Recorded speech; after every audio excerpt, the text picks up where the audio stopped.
Hey, mes paroles Valcher, salut à tous, j'espère que vous allez bien. Le chairman pour vous servir. Les Guzney m'appellent le chair, les Fimbi 500, mais les deux sont corrects anyway. Sarcel représentant, Sect Abdoulaye évidemment. Bienvenue sur We Hustle, c'est toujours ton émission qui rassemble les motifs. Au fil des émissions, nous recevrons différentes personnalités qui viendront s'asseoir à ma table, nous parler de leurs échecs, mais surtout de leurs réussites. Alors, Hugo, take a seat, non? FFBS, what's up? PDG, let's get it! We hustle, baby.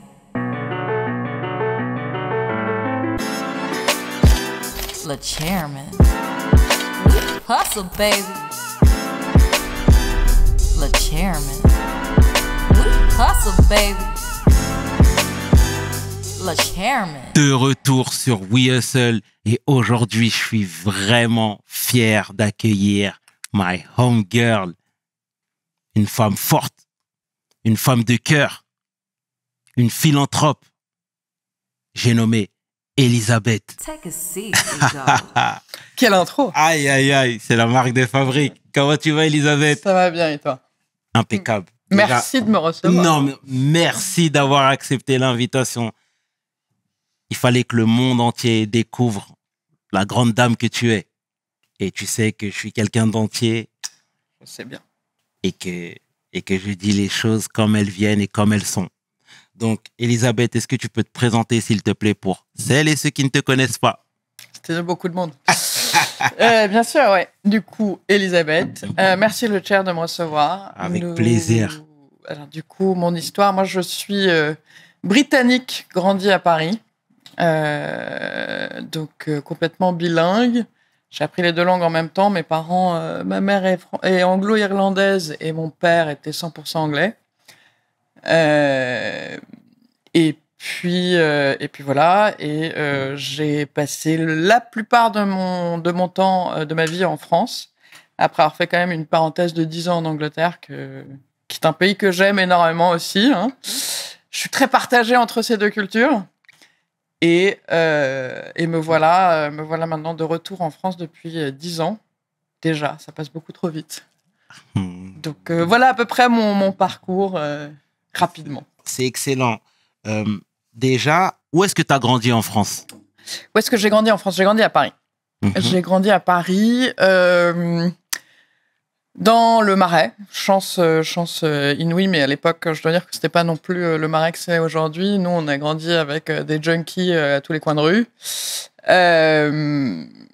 Ce qui a bien changé aujourd'hui, bien sûr. Mais c'est vrai que moi, j'ai des souvenirs avec ma sœur de nous faisant du roller dans la rue et elle devant appeler les pompiers parce qu'il y avait un mec qui avait fait une overdose.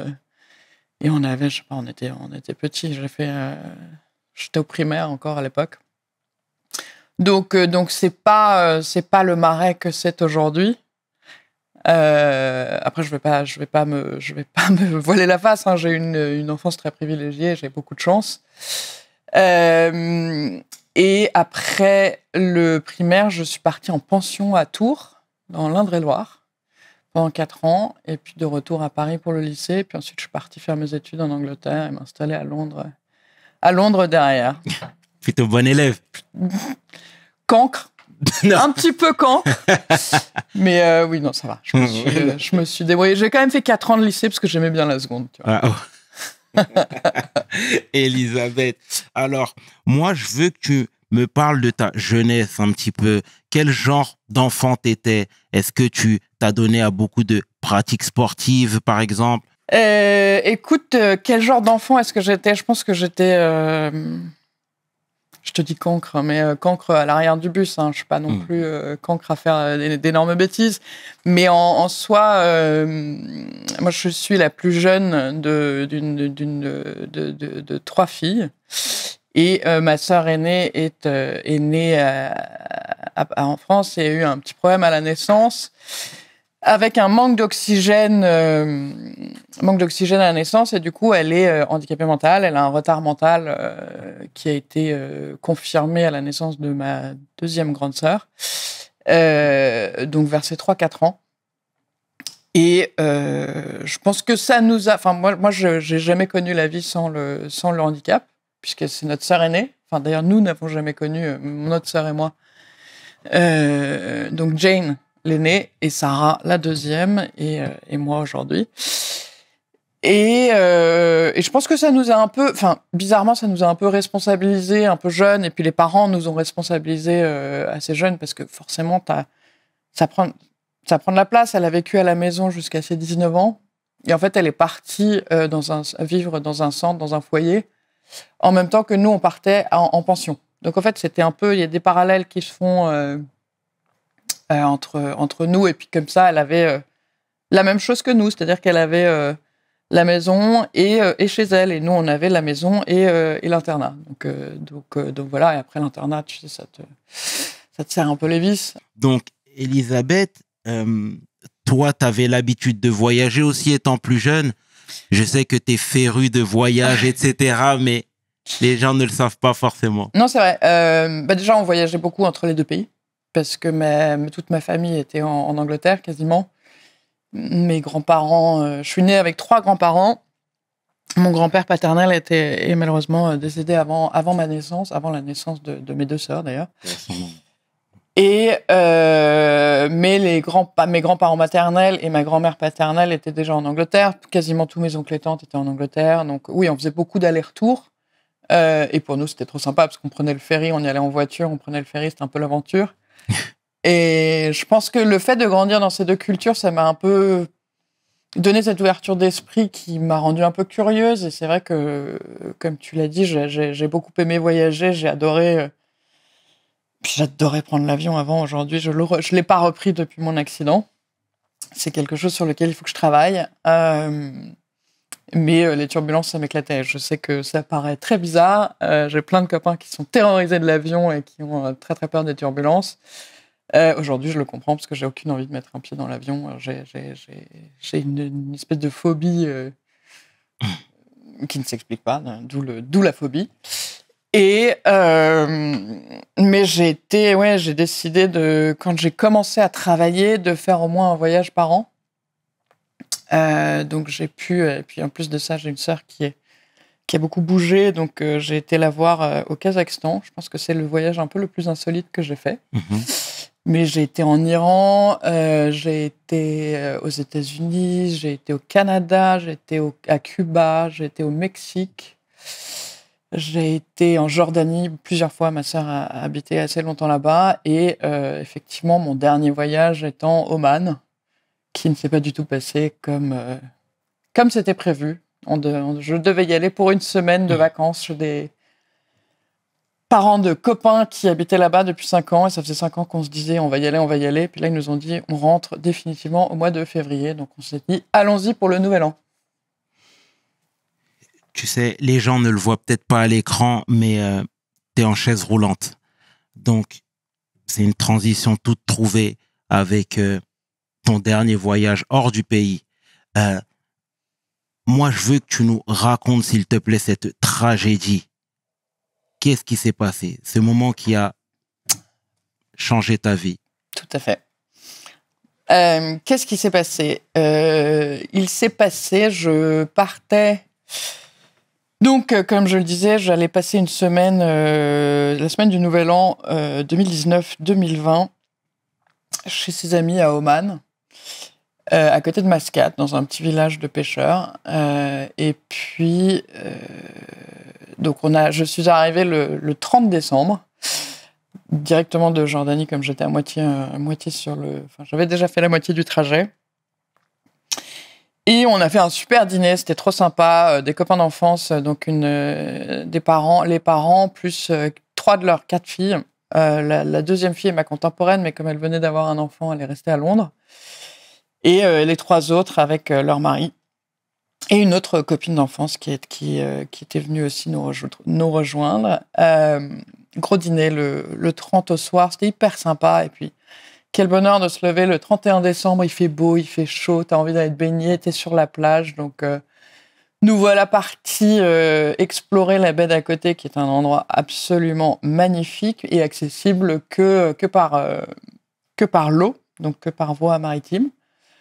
Donc là, on a pris le canoë-kayak jaune poussin des parents.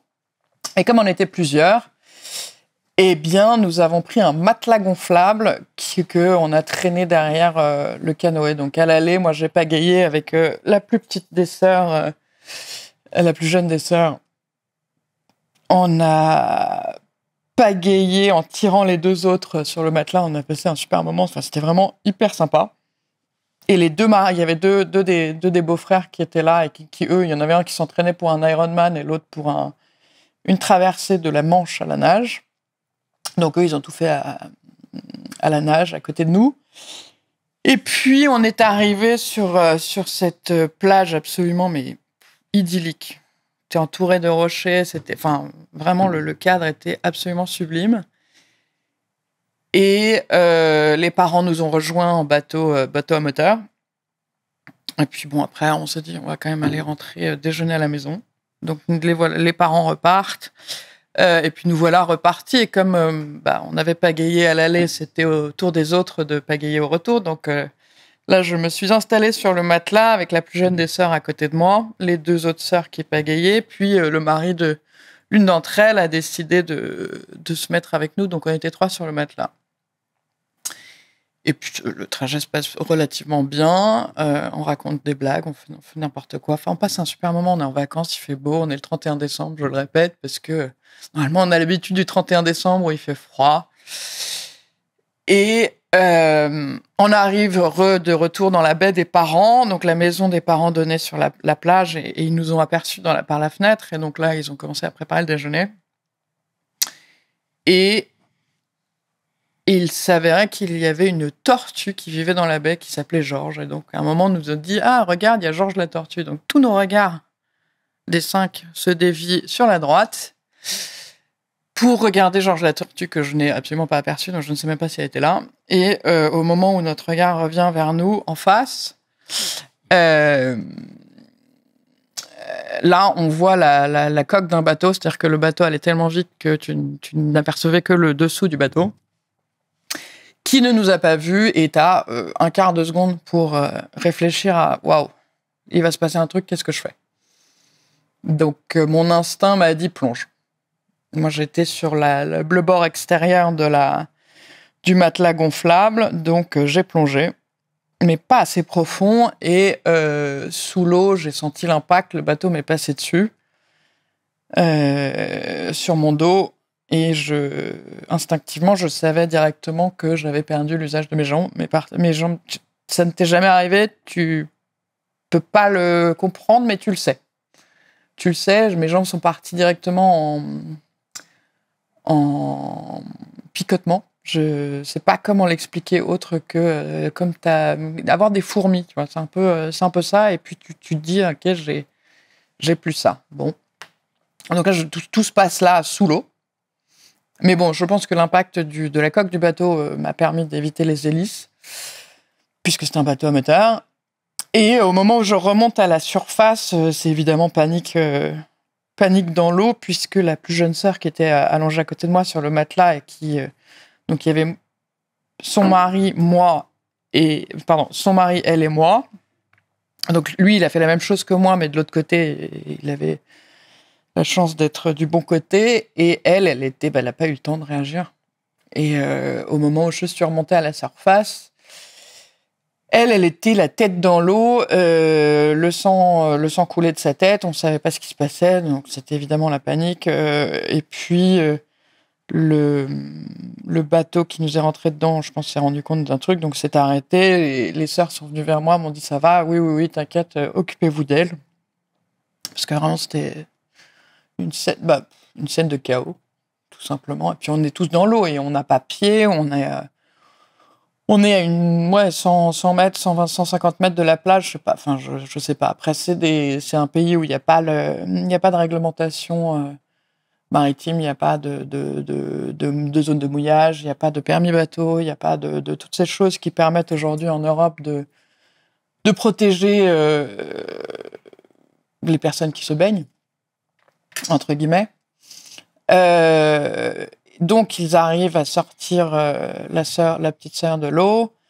Ils la mettent dans le bateau, elle part avec son mari, puis là, il y a un deuxième bateau qui apparaît de nulle part. Je pense qu'ils ont dû voir la commotion. Et puis, les deux autres sœurs reviennent vers moi et me disent, bon, ça va. Je leur dis, oui, t'inquiète, ça va, j'ai mal, mais ça va. Et puis, le deuxième bateau arrive. Et elle me dit, c'est bon, bah, monte dessus. Et là, je leur ai dit, écoutez, je ne peux pas, j'ai plus mes jambes. Donc, on arrive à me mettre sur le bateau d'une manière ou d'une autre. Nous voilà repartis. J'étais quand même en grande douleur. J'avais l'impression d'avoir le dos complètement ouvert, lacéré, qu'on voyait jusqu'à ma colonne vertébrale, tant j'avais mal. Nous voilà partis sur le bateau vers la plage. Et il faut savoir que la plage, j'ai pas du tout le compas dans l'œil, donc je peux pas te dire quelle largeur elle fait, mais en tout cas, le bateau de la petite sœur, il était arrivé là, et nous, on était arrivés là devant la maison des parents. Et là, le père sort un peu paniqué nous voir, et j'entends les filles lui dire « Papa, mais va voir si Rosie est en vie. » Donc là, tu te dis, le traumatisme, ne serait-ce que bon... Alors moi, évidemment, je suis là, j'arrive plus à bouger, etc. Mais on ne sait pas si la troisième personne qui était avec nous et qui a été touchée est encore en vie. Enfin, bref. Un gros traumatisme quand même. Le père s'en va, il revient, il nous dit que oui, effectivement, elle respire, elle va bien, elle a repris connaissance et que elle a énormément de douleur. Hein, elle a été tapée aussi directement par le bateau. L'ambulance arrive, il nous installe. Il m'installe dans l'ambulance et là, j'avais de plus en plus de mal à respirer. C'était pas tout confortable, j'étais pas bien, j'étais en grande douleur. Et je ne comprends pas pourquoi l'ambulance ne part pas. Et ils me disent, non, mais on va charger votre ami aussi. Donc, très bien, pas de problème. J'ai les yeux fermés, mais je ne perds absolument pas connaissance à aucun moment. Et je suis tout à fait consciente de tout ce qui se passe autour de moi, mais j'ai quand même... J'ai de plus en plus de mal à respirer et je suis en grande douleur. Donc, je me dis, reste calme, ça sert à rien, tu peux rien faire. Tu vas aller à l'hôpital et tout va bien se passer. Donc, Rosie est chargée à côté de moi dans l'ambulance et nous voilà partis. Puis après, ça en est suivi. On est arrivé aux urgences. Et puis là, c'était une question de vie ou de mort dans mon cas où ils m'ont mis un drain dans les poumons droits sans anesthésie pour pouvoir le vider. J'avais un hémothorax et un pneumothorax. C'est-à-dire qu'il y en avait un qui était rempli de sang et l'autre qui était rempli d'eau, des poumons. Et là, je me souviens très bien d'avoir hurlé dans l'hôpital lorsqu'ils m'ont inséré le drain à droite et puis à gauche, ils m'ont fait une anesthésie locale et m'ont fait la même chose. Donc, j'avais une espèce de 2 tubes qui dépassaient de moi. Et puis après, ça en a suivi une batterie d'examens. J'ai dû faire un IRM, un CT scan, le truc avec l'iode qui est extrêmement désagréable et bien sûr des radios. Et à chaque fois qu'ils me bougeaient, c'était une grosse douleur. J'en suis arrivée à leur supplier de plus me bouger et d'essayer de leur dire que leur civière ne fonctionnait pas, qu'il fallait pas. Enfin bref, j'ai tout essayé, mais ça n'a pas. Mais bon, il le fallait. Enfin, je veux dire, c'est pronostic vital engagé, voilà. Et donc. Le chirurgien, une fois tous ces examens faits, le chirurgien est arrivé. Non, mes copains sont arrivés, les parents de mes copains sont arrivés dans la chambre. Je sais même plus si c'était dans une chambre encore ou si j'étais encore dans le truc des urgences. En me disant, t'inquiète pas, tout va bien se passer, mais il va falloir que tu aies une opération, mais t'inquiète pas, ça va bien se passer. Puis ensuite, le chirurgien est arrivé derrière, m'a dit non. C'est 50% de chances que vous en sortiez, 50% de chances que vous restez sur le billard. Parce que j'ai eu un problème à l'aorte, donc c'est-à-dire que la veine du cœur, et comme c'était le dos qu'il fallait opérer, il fallait que je sois sur le ventre. Donc s'il se passait un truc pendant l'opération, il ne pouvait pas me retourner, puisque j'avais le dos ouvert. Et effectivement, les radios, tout a confirmé que j'avais une dislocation et une double fracture de 2 vertèbres qui ont donc coincé tordu ma moelle épinière. Et je suis donc arrivée dans la salle d'opération le 1er janvier à minuit 1 ou un truc comme ça. J'ai remercié les médecins d'être là et je leur ai dit « Ok, prochain truc, je vous en supplie. Anesthésiez-moi avant de me reboucher. Et ils m'ont dit, oui, pas de problème. C'était tout à fait ce qu'on avait en tête. Et donc, voilà, après, s'en est suivi plein d'autres choses. Mais voilà, la journée qui avait plutôt bien commencé et qui a, comme tu dis, renversé, bouleversé ma vie et changé complètement le cours de ma vie. C'est terrible tout ça. Et déjà, je vais rétropédaler 2 minutes, mais comment t'as fait pour remonter à la surface tout en sachant que tu n'arrivais plus à bouger tes jambes? Le corps flotte, de manière générale. Exact. Et puis de deux, j'avais encore mes bras. Donc je me suis gardée à la surface. Et puis, on va pas se mentir, le choc est énorme, l'adrénaline est là. Je pense que tout ça, ça m'a complètement porté. Mais oui, je me suis gardée à la surface à l'aide de mes bras pendant tout le temps où... L'instinct de survie. Ouais, exactement. Je pense que c'est tout à fait ça, ouais. Et là, tu es à l'hôpital, on est en train de t'opérer, etc. Est-ce qu'à ce moment-là, tu es consciente que ta vie va changer à tout jamais? Si jamais l'opération réussit. Alors, plusieurs choses. Avant de partir me faire opérer, donc le chirurgien m'avait dit c'est 50-50. Deux choses. La première, c'est que je me suis dit, je suis pas sortie vivante de cet accident pour finir sur le billard. Donc j'y croyais moyennement. Mais dans un instinct de bon, on sait jamais, j'ai quand même pris un papier, j'ai écrit mon testament, je l'ai signé devant les autres en leur disant bon, au cas où je ne ressorte pas, voilà ce que mes dernières volontés. Mais j'y croyais, vraiment j'y croyais moyennement. Et il y a un autre truc aussi, c'est que moi, mon père malheureusement nous a quittés en 2016. Père son âme. Et je pense qu'il était là aussi. Il y a un espèce de truc où t'as ta bonne étoile. Alors, c'est une bonne étoile, j'aurais bien voulu qu'elle soit meilleure, hein, l'étoile, bien sûr, mais donc, il y a plusieurs raisons pour lesquelles je me suis dit, je ne suis pas sortie vivante de cet accident pour finir sur le billard. Et puis, non, je n'avais pas du tout conscience de ce qui allait suivre cette journée fatidique. Dur le témoignage que tu nous livres, hein, Elisabeth, mais t'es une battante et on a besoin de t'entendre là-dessus, malheureusement. Et moi, je veux savoir, déjà, l'opération a fonctionné puisque tu es là. Tout à fait. Déjà. Merci à ces chirurgiens. Non, ces chirurgiens étaient extraordinaires. Ils ont fait un travail génial et ça s'est confirmé parce que comme mes poumons étaient abîmés, je n'ai pas pu prendre l'avion.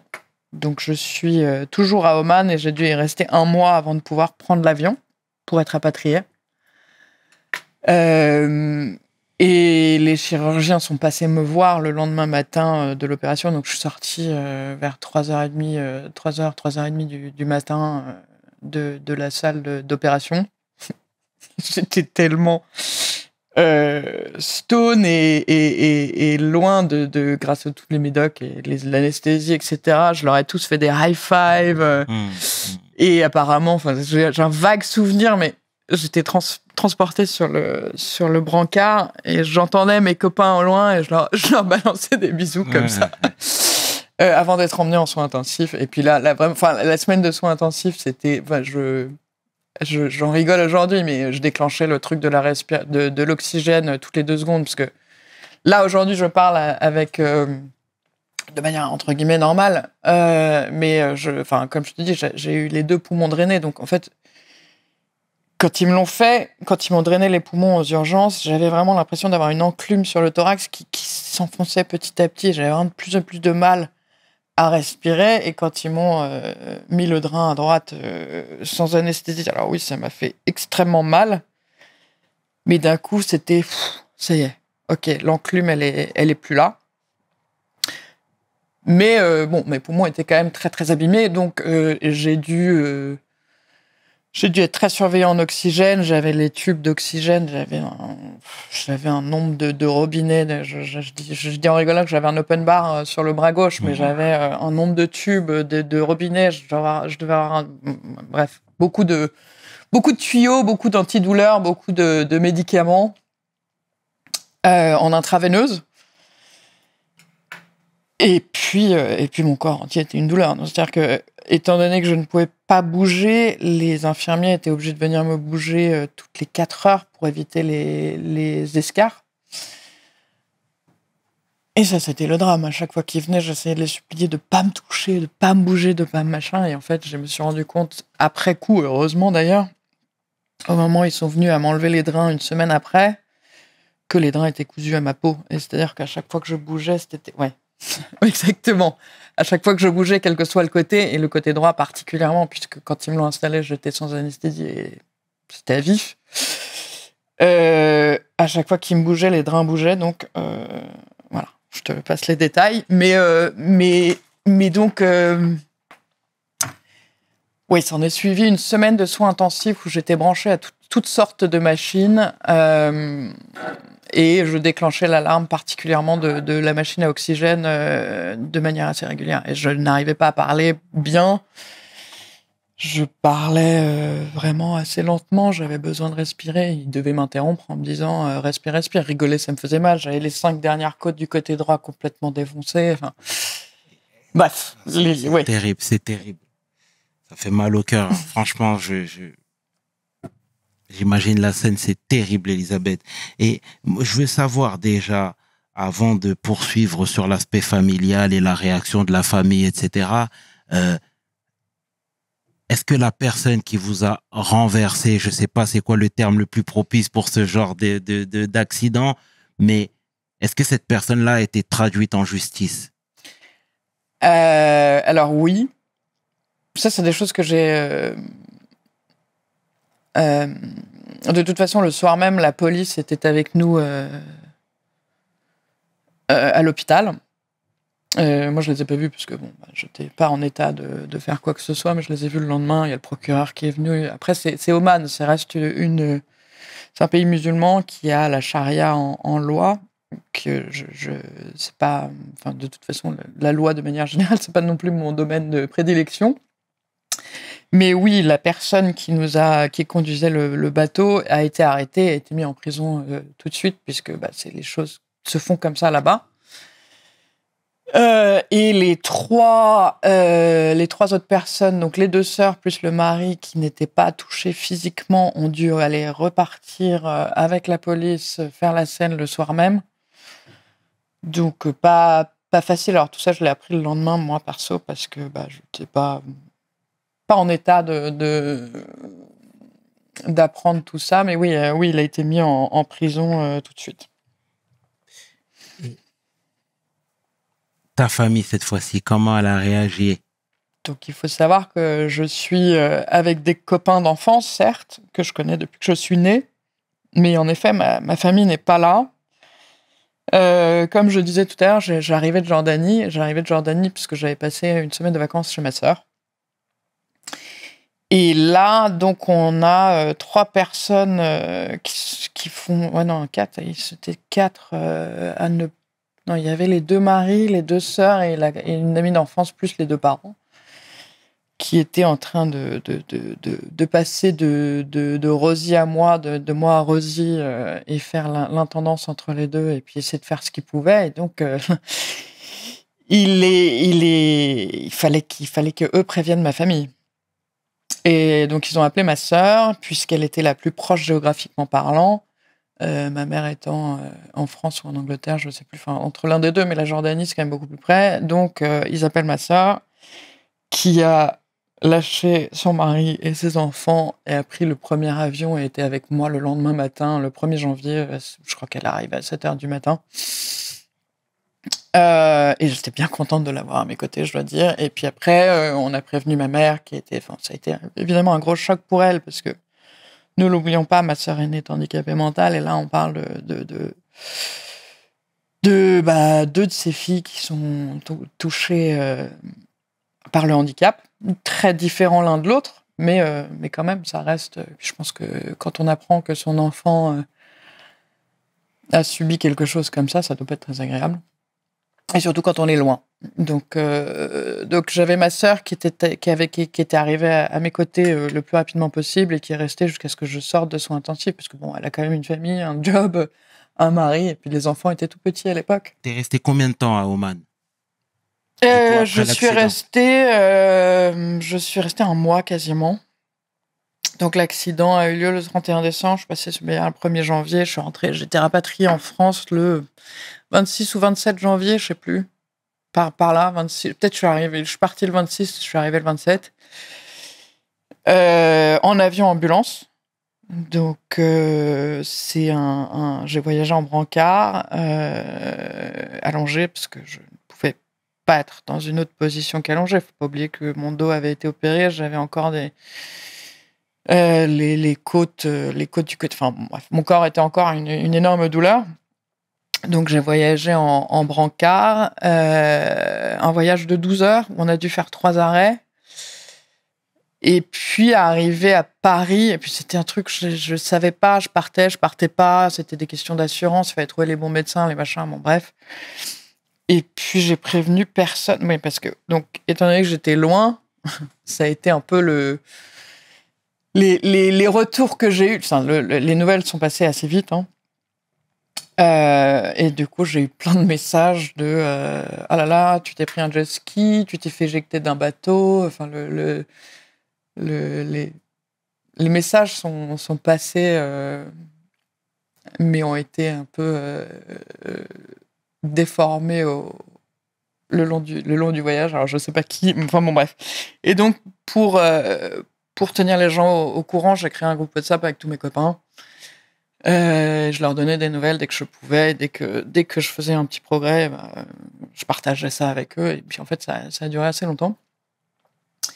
Mais oui, j'ai été rapatriée en France. Je suis arrivée en France le 27 janvier 2020. Donc, on est dans une année un peu bizarre, mais on le sait pas encore.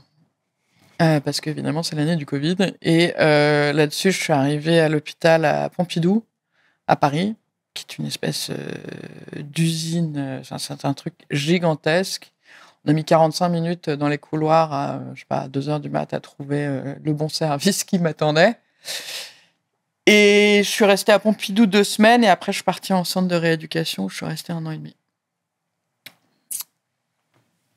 Et on en avait parlé dernièrement, mais tous les deux, hein, je précise. Et tu me disais que tu n'en voulais pas tellement à la personne qui t'avait chevauché.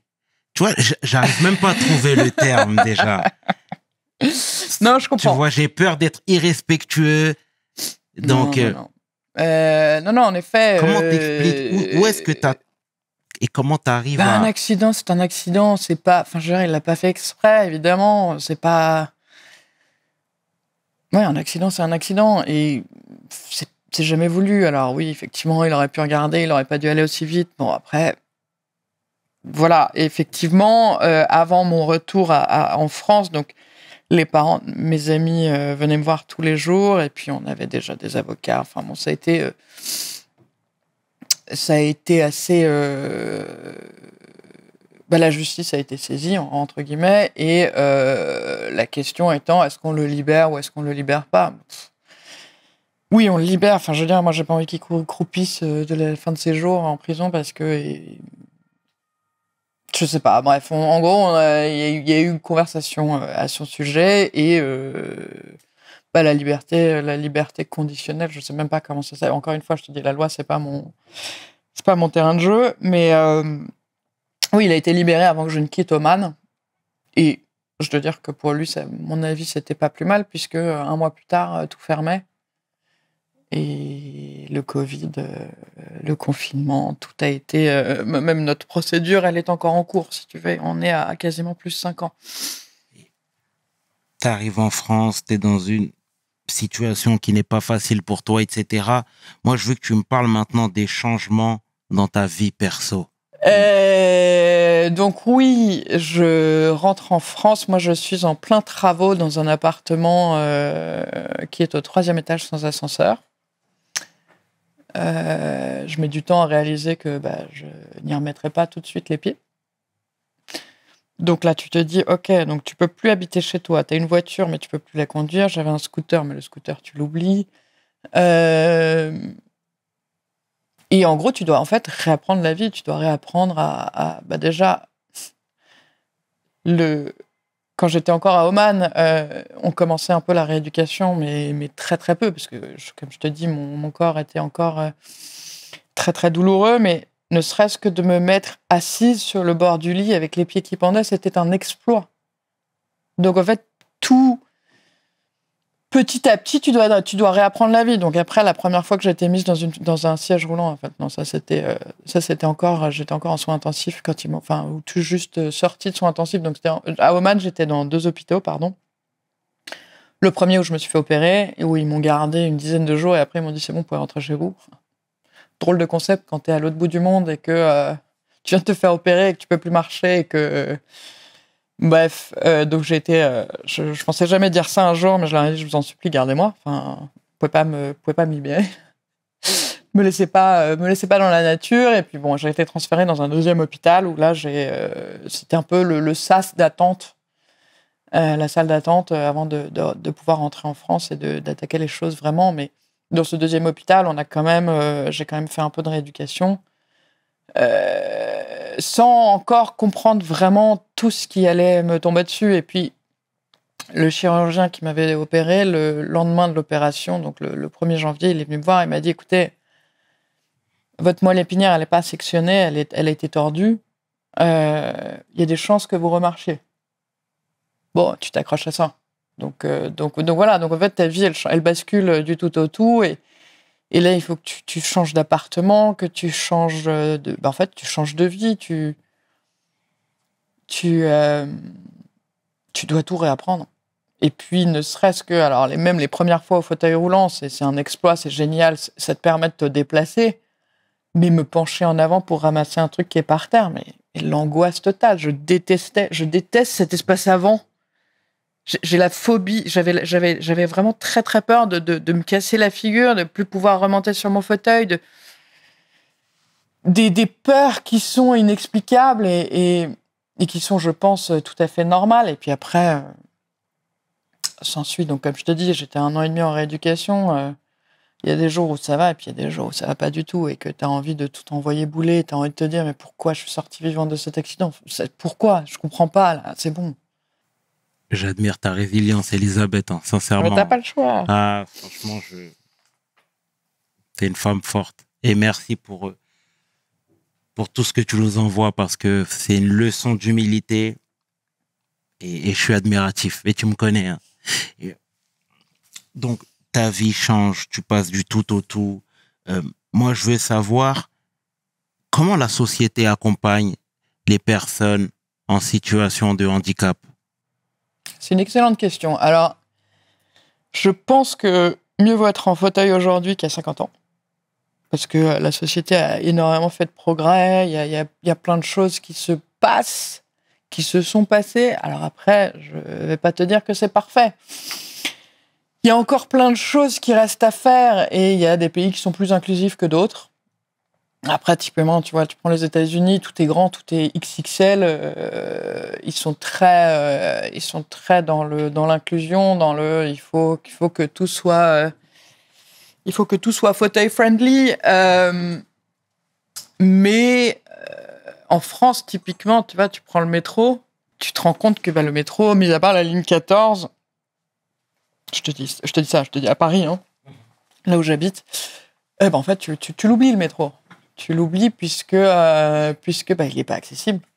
Et que même si la ligne 14 elle est accessible, encore faut-il que les ascenseurs fonctionnent. Mais à quoi sert un ascenseur s'il ne peut pas être vandalisé ? Enfin, je te dis ça en rigolant, mais le nombre de fois... Enfin, moi, je préfère ne pas compter sur les transports en commun.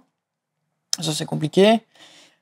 Après, comme je te disais avant, j'avais un scooter, j'avais une vie qui était très active, je voyageais énormément, je faisais plein de choses, j'étais hyper spontanée, j'étais partout en un quart d'heure, tu te posais pas la question. Aujourd'hui, tout est logistique, tout est... Alors attends, si je sors, il faut que je sache comment je rentre, parce que tu peux pas appeler n'importe quel taxi. Et les taxis les taxis, adaptés, il y en a de plus en plus et il y en a beaucoup plus, merci les JO et les Paralympiques Paris cette année, 2024. Mais c'est pas encore ça. Quand tu prends Londres, le câble londonien, par définition, il a une rampe. Et le câble londonien, après, encore une fois, c'est mon côté chauvin anglais.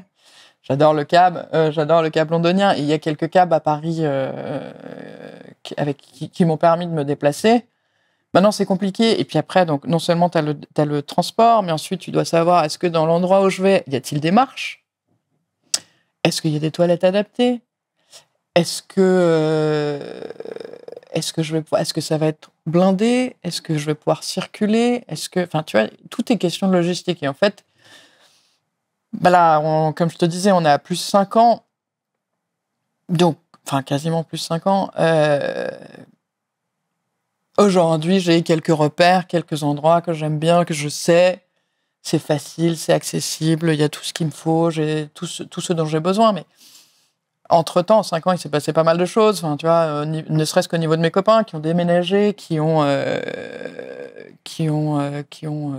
eu des enfants, qui ont eu, etc., qui se sont mariés à l'étranger, par exemple, auxquels j'ai pas pu aller, même si c'est des très très bons copains. Mais l'idée de prendre l'avion, comme je te disais tout à l'heure, c'est compliqué pour moi de me dire, je veux bien. En fait, je sais pas si c'est tant l'avion ou si c'est l'idée de retrouver mon fauteuil, de pas retrouver mon fauteuil à l'arrivée, parce qu'il a été perdu en transit ou je ne sais quoi, ou de le retrouver abîmé. Et auquel cas, en fait, mon fauteuil, c'est mes jambes, donc s'il est abîmé, je peux pas me déplacer, je peux pas, enfin, tu vois, donc ça rend ma vie beaucoup plus compliquée. Les appartements, on est quand même, à Paris ou en banlieue parisienne, c'est pas non plus une ville qui est très apte aux grands ascenseurs. Donc il y a plein de trucs, tu mets une croix dessus, mais c'est pas pour autant que je te dis que ma vie et je suis malheureuse aujourd'hui. J'ai un entourage qui est absolument extraordinaire. Mes copains ont été là du début et le sont encore aujourd'hui. Ouais. J'ai de la chance d'avoir un entourage absolument extraordinaire. Et tu penses que sans cet entourage, t'aurais abandonné ? Je sais pas. Mais oui. Enfin, ils m'ont apporté le soutien dont j'avais besoin. Ils m'ont donné de la force. Ils m'ont accompagné. Ils m'accompagnent toujours. Ils m'incluent. Enfin, tu vois, c'est pas. Dans les 6 premiers mois post-accident, tu te dis c'est normal. Tu vois, c'est un peu le truc. C'est nouveau. Ça vient de sortir entre guillemets. Mais là, là, ma vie, elle est comme ça. Et ils sont encore là. Et ils sont encore inclusifs et ils font tout ce qu'ils peuvent pour que ce soit, c'est pas le bon mot, mais entre guillemets normal. Mais tu vois, là cet été, j'ai passé des vacances chez des copains chez qui je passe des vacances tous les étés. Et là, ils m'ont un peu bousculé. Ils m'ont dit, allez, on t'embarque en bateau. Tu viens avec nous. Donc, ils m'ont dit, alors après, si tu le sens pas, on veut absolument pas te forcer. Mais si tu le sens, on t'embarque. Et là, je leur ai dit, ok, moi, je vous fais entièrement confiance. Si vous le sentez, on y va. Après, ils m'avaient donné quand même une semaine de préparation mentale avant de me bousculer un peu comme ça. Et puis après, tu sais, t'as toujours les copains qui se disent « Ouais, mais tu sais, elle a eu un accident avec un bateau, ça se trouve, il y a un reste traumatique. » Un choc post-traumatique. Ouais, bien sûr, un reste traumatique de l'expérience du bateau, ce qui en soi, je pense pas. Et t'aurais dû me voir, j'avais un sourire qui allait d'une oreille à l'autre quand ils m'ont mis sur le bateau, que j'étais sur l'eau, que j'ai retrouvé ces sensations de mouvement. Et puis on a été dîner sur une plage en Bretagne. Enfin, j'ai passé une soirée extraordinaire. Et tout ça, pourquoi ? Parce que mes copains sont là, parce qu'ils m'ont tout petit peu bousculé. Et il n'empêche que ce moment où ils m'ont un peu poussé et encouragé, enfin, je te dis poussé, bousculé, mais ils m'ont en soi encouragé, ils étaient là, ils m'ont entouré, ils ont géré comme des chefs. Mais ça m'a vachement permis d'avancer sur d'autres trucs, tu vois. Donc ça, cette année, en rentrant de cette soirée en bateau, je me suis dit, tiens, il faut que je me mette à la natation. Et donc là, cette année, je me suis inscrite à des cours de natation. Et ça fascine les gens, tu vois. Moi, je suis entourée d'enfants, de copains, de mon neveu, de ma nièce, et d'enfants qui vont aller de 10 à 0. Et qui sont fascinés et qui me disent, mais attends, mais comment tu fais dans une piscine? Donc aujourd'hui, tu vois, je fais aussi des petits films quand je suis dans la piscine pour leur expliquer comment je rentre dans une piscine. Et les enfants, pour ça, ils sont très très forts parce qu'ils sont naïfs, ils sont innocents et ils te posent les questions comme ça leur vient dans la tête. Et c'est vrai, comment tu fais pour t'habiller? Ça, c'est des trucs, pareil, tu me demandais tout à l'heure. Donc non seulement je peux plus habiter dans mon appartement, je peux plus conduire ma voiture, mais je sais pas m'habiller. Je sais pas m'occuper de moi, je sais pas tout faire. Donc ça, c'est des choses que tu apprends en centre de rééducation. Ils t'apprennent à t'habiller, puis ensuite à mettre tes chaussures. Au début, ils te disent prenez des chaussures sans lacets. Et puis petit à petit, tu apprends à t'habiller, tu apprends à te déshabiller, tu apprends à te coucher, tu apprends. En fait, c'est un apprentissage de la vie. Tu réapprends tout. En tout cas, t'es forte, Elisabeth. Hein. Et aujourd'hui, tu travailles à la FFBS. Tu brilles. Pourquoi déjà avoir accepté de rejoindre cette association? Parce que tout à l'heure, en préambule de notre conversation, tu disais que tu étais une privilégiée aussi. Donc, tu aurais pu te mettre sur le côté, toucher ta pension d'invalidité, et puis c'est tout. Alors, la FFBS qui me tient à cœur aussi. Moi, j'ai commencé ma carrière en market digital dans une agence à Londres qui m'a formée. Et ensuite, je suis passée dans le groupe Publicis, dans une entité de Publicis. Et puis, là, je m'étais dit, j'ai pas d'expérience professionnelle française. Ça m'intéresserait de savoir comment est le monde professionnel français. Donc, j'ai demandé un transfert à Paris. Comme je te disais tout à l'heure, mon père nous a quittés en 2016 et ça m'a fait vachement réfléchir sur ma vie. Et le retour au bureau post-enterrement de papa, c'était... je suis partie loin, en fait. Ma vie avait bousculé une première fois. Je ne savais pas ce qui m'attendait ensuite, mais ma vie avait vraiment bousculé et basculé. Et la vie autour de moi était normale. Et, enfin bref, donc je suis partie un peu en burn-out. Je cherchais du sens à ma vie, c'était compliqué. J'ai quitté le market digital. J'ai fait un bilan de compétences et puis je cherchais un truc qui ait du sens dans ma vie. Puis je m'étais dit, bon, allez, en septembre, je m'y mets vraiment. Je cherche, j'envoie des CV, tout ça. Et puis, au même moment, la Fondation franco-britannique de Syrie, donc la FFBS, le président de cette fondation que je connais m'a dit, viens voir la fondation. Je pense que ça va te parler. Je lui ai dit, écoutez, j'ai rien à perdre, avec plaisir, je viens. Et donc là, je suis arrivée. En fait, la fondation, il faut y aller pour comprendre. Et j'y suis allée et j'ai compris. Et là, ils m'ont dit, est-ce que l'année prochaine, on fête notre centenaire, est-ce que tu veux nous aider à le préparer? Là, je me suis dit, ma quête de sens, elle est là. Elle est là. Je me retrouve donc à la FFBS à organiser le centenaire en CDD. Et puis CDD, je commence en janvier. Et puis le CDD se termine en octobre. Le centenaire était au mois de mai-juin. C'est très bien passé. J'étais hyper contente. Je pense que la réciproque est vraie. Le directeur général de l'époque m'a reçu en octobre et m'a dit, bon, on renouvelle ton CDD pendant 1 an, ça se passe bien, c'est chouette. Et puis bon, après, 3 mois plus tard, s'est passé l'accident qui a chamboulé ma vie. Et là, je dois dire que j'étais bien contente d'avoir changé de boulot, d'être dans un milieu qui est humain. Et le DG était venu me voir à l'hôpital pour me faire signer un CDI en me disant, écoute, t'inquiète pas, on sera là. On sera là quand tu seras prête à revenir.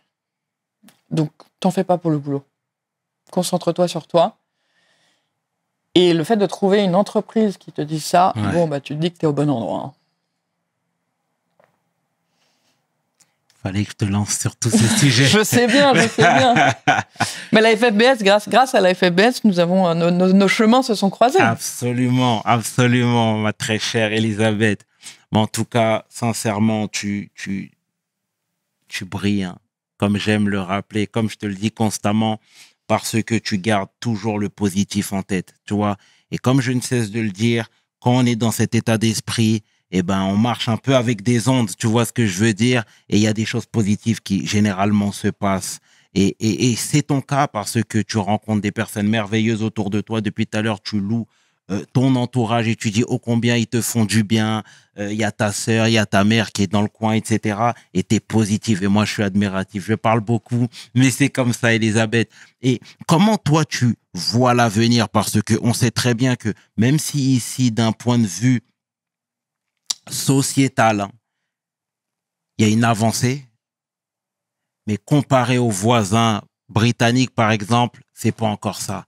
Toi, tu te vois rester ici encore longtemps ou tu te fermes aucune porte?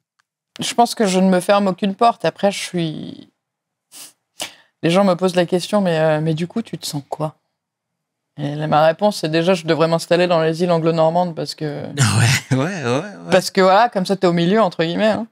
Mais non, mais tu te sens anglais en France et tu te sens français en Angleterre. Tu te sens toujours le contraire de là où tu es. Mais c'est deux pays auxquels je suis vraiment très attaché. Et dans les deux pays, j'ai envie de te dire, c'est la maison. Tu vois, it's home. Mais effectivement, la France est un peu en retard par rapport à l'Angleterre, infrastructurellement parlant. Tu vas à Londres, je dirais un tiers des stations de métro sont accessibles. Ils ont plus l'inclusivité en tête. Alors après, c'est peut-être parce que la ville le permet plus. Paris, c'est une ville compliquée, c'est une petite ville. Après, il y a des villes en France qui sont beaucoup plus adaptées que d'autres. Il paraît que Grenoble, ça l'est. Il paraît que, enfin, tu vois, la France ne se résume pas à Paris. Ça, je le sais. Et puis d'ailleurs, je veux te dire, depuis 5 ans, donc comme tu disais, j'adore voyager, je n'ai jamais été aussi ancré en France, puisque je ne prends plus l'avion. Depuis mon accident, je crois que j'ai fait 3 ou 4 allers-retours en Angleterre, ce qui est extraordinaire, parce que 2020, c'est la première année, je pense, de ma vie où j'ai pas foutu les pieds en Angleterre, où j'ai pas quitté la France, post-rapatriement. Et donc là, je bénis la France, puisque c'est un pays qui offre énormément, ne serait-ce que géographiquement. Tu vois, t'as la Méditerranée, t'as l'Atlantique, t'as les Pyrénées, t'as les Alpes. Et du coup, cette année, poussé un peu par mes sœurs et mes cousines, je leur ai dit, OK, très bien, vous voulez qu'on aille au ski, on va la tenter. Mais ça, je te dis, mes copains qui m'ont un peu bousculé cette année, ils m'ont fait du bien. Et donc là, normalement, je vais aller tenter... la glisse, je sais pas comment ça va se passer, mais écoute, qui ne tente rien n'a rien. Et la France, tu vois, pour ça, c'est merveilleux. En tout cas, Elisabeth, sincèrement, au nom de toute l'équipe de We Hustle, on te remercie pour ce beau sourire, cette histoire douloureuse mais fondamentale qu'il fallait que tu racontes ici. Et la résilience. Ah, bah, t'as pas le choix. Hein. Faut avancer, faut continuer à avancer. Eh ben, t'as bien raison. C'est dur, mais il faut le faire. Et ça va le faire. Et merci à toi d'avoir pris le temps de me recevoir. Eh ben, c'est totalement normal. Sincèrement, merci Elisabeth. Merci le chairman. C'était le tiers qui est 500. Tu peux inverser, les deux sont corrects avec la grande femme. J'ai nommé Elisabeth pour We Hustle. Mes paroles valent cher. Peace. We hustle, baby.